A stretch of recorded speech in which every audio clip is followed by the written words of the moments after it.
Kevon, thank you very much for coming and spending some time talking to us today and stuff. Wanted to ask you a little bit about your background in terms of how you became, secular, and a little bit about your background. So tell me a little bit about yourself. Well, I was born in Jamaica. My family came here when I was about 4 years old. Where's the accent? It's been about 30 years, so it's gone. Oh, it's been a while. Okay. Yeah.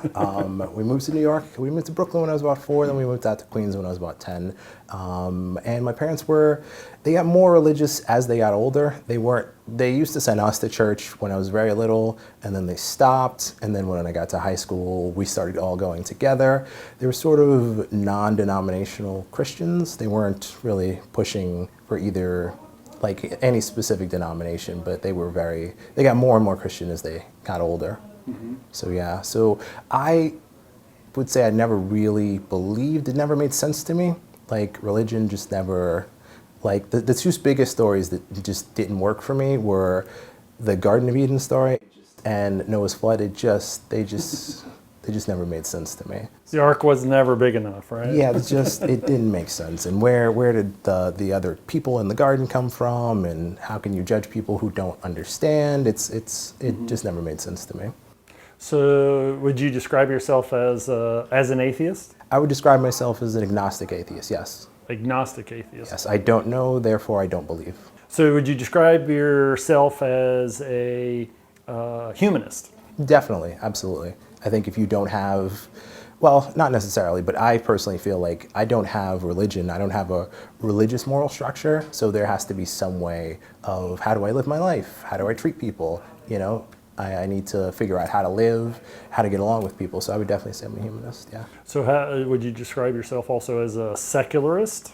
Absolutely. I think the world would be a much better place. I'm not saying we should try to get rid of religion, not forcefully anyway, but I think the world would definitely be a better place if there were less religion. How do you think the world would be a better place? I mean, when you take a look at like the wars started by religion and things like just, trying to stop gays from getting married, trying to stop women from doing what they want with their own bodies. It's just, I think religion does, I can't say religion is all bad. It does have some positive effects, but the negative, I feel, just far outweighs the positive. Mm-hmm. So I think the world would definitely be a better place without it. So you just also describe yourself as a skeptic? Absolutely. Yeah? Yeah. How's that informed for you? How's that work for you as a skeptic? Well, I just try to approach everything from a standpoint of, does this make sense? Is this consistent with what we know about the world?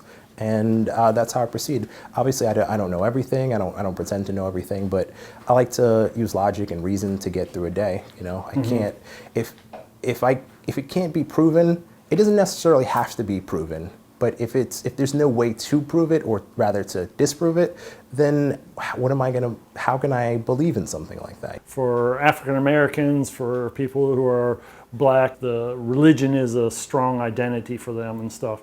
Did you experience a lot of that when you were younger, or experience that today? Absolutely, both when I was younger and today. Most black people are very, very, very religious. And I feel like maybe not so much in New York, but it's still pretty strong. And if you tell people, I feel less and less today, like people are still religious, but if you tell people less and less today, but if you tell people that you're non-religious, or especially if you go atheist, if you go agnostic or whatever, they might be a little more understanding. But I'm not fond of, sort of watering it down. I'm an atheist, so when I tell people that, especially black people, they're like, oh wow, it's especially difficult. I know a lot of people are, especially when you're dating and things like that, you're trying to meet someone and she's religious, which a lot of black women are, it's going to be a problem.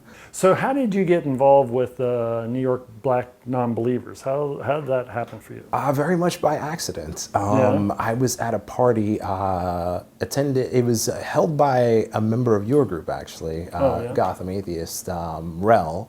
And Andrew, one of your co-organizers, was there.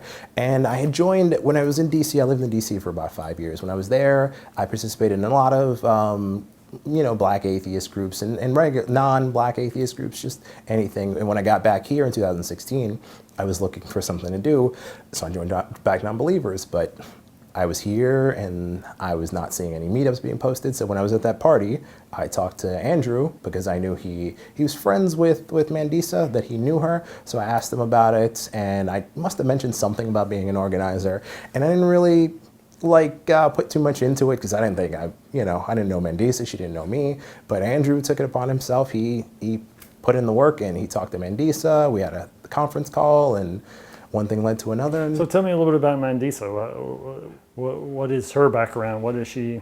Mandisa, I still don't know her super well, but I know she's from New York. She lives in Atlanta now. She started Black Non-Believers, I want to say, about a decade or so ago. Mm-hmm. She's very dedicated. It's actually a nonprofit. She's very dedicated to promoting secularism and critical thinking, skepticism, and especially in the black community, because she's as a black woman, she knows how it can be growing up and living in the black community when you don't believe. In terms of your humanism, how you view the world, what are those obstacles you see in understanding that there are a group like you in New York?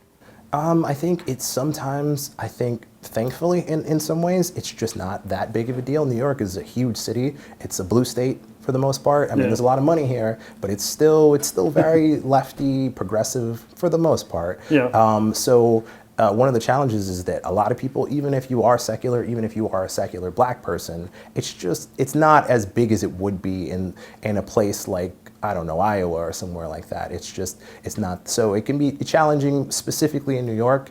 It can be challenging in just getting the word out there that there is a group and that people are meeting. And if you grew up in a place where you weren't comfortable or where you were ostracized for not believing, you can come to Black Non-Believers. How would you express this to other people who are maybe questioning their religion? They're in the black community. There is a lot of religiosity in their either family or friends or in their neighborhood. How would you help them navigate that way through that as being either an atheist or humanist or secular or non-believing? How would you help them with that?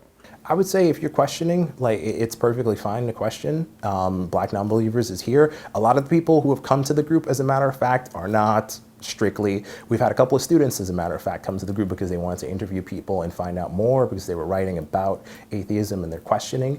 Black Non-Believers is here for people who want to come. They have some questions. They want to talk to specifically other black people who don't believe, find out why they don't believe. If it's something you're trying to figure out, we're definitely here to help. And what kind of things are you doing for them when they want to seek out your group? We have meetups. I try to have meetups as much as possible. I try to make sure that I'm accessible. My number is on the meetup page. So if anybody wants to call me about a meetup or ask me questions anytime, they can definitely do that. And in the meetups, I try to just get to everyone and make sure that they know it's a welcoming place. And what kind of things do you do at those meetups? Everything. Mandisa is big on bowling. We haven't been bowling yet, but we've done mini golf, ping pong. I just scheduled a day at the beach today, coming up in a couple of weeks. So yeah, we do everything.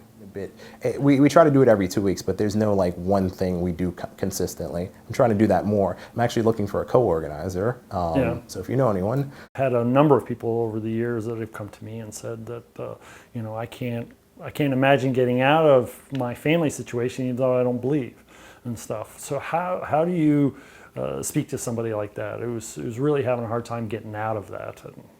When it comes to family, that's a bit difficult. I don't really talk to my family much. We're very different people. Well, not really at all. We're very different people, and it's hard for me to advise in that specific way because I don't really have that relationship. For me, it's okay. It's not great because I'd rather not associate with them than have sort of a toxic relationship, but it's very difficult. All I can say is that there are many groups, including Black Non-Believers, who are out there. It's not quite family, but there are many groups out there who will, people who will hang out with you, talk to you, be there, be your friend. And how do you see, in terms of being a secular humanist, an atheist, would look at those values of being a humanist atheist, how would you describe that for yourself in terms of how do they look at the future with those values? I think it's different for everyone. I tend to be a bit more optimistic sometimes, but hopefully they say that non-belief is spreading. So hopefully the humanism will one day take over and we can live a more ethical society. But I do tend to be hopeful about it. And what are those particular values that you see as a humanist that you'd like to see more of?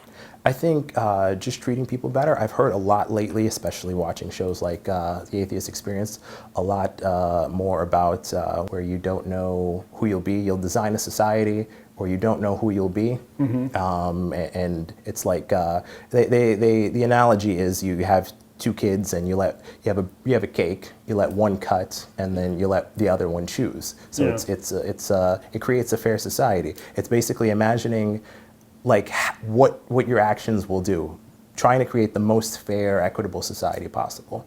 What do you hope to see in the near future for Black non-believers? In the near future, I want the group to grow. I'm a bit competitive, and I believe that the Milwaukee group has about twice as many people as we do. So I would definitely. There's a challenge for Milwaukee, right? I would definitely love to grow, but again, it's a bit difficult because in New York, everyone is doing their own thing. But I definitely want to grow the group. I want to get a co-organizer, do bigger, better things. Even thinking about maybe a YouTube channel, but I'm not sure about that. Well, I wish you the best of luck with that and stuff, and I really appreciate taking a little bit of time to speak with us today, so we can let other people know that that the Black Non-Believers group is out there, that people can come and enjoy your group. I've been to a few of the groups. I loved going to the movie Hail Satan. That was hilarious. People should go see that and stuff. The irony alone is fun. But I want to appreciate you spending a few minutes with us today to talk about your group, and I definitely love to see what you guys do in the future. So thank you very much. Thanks.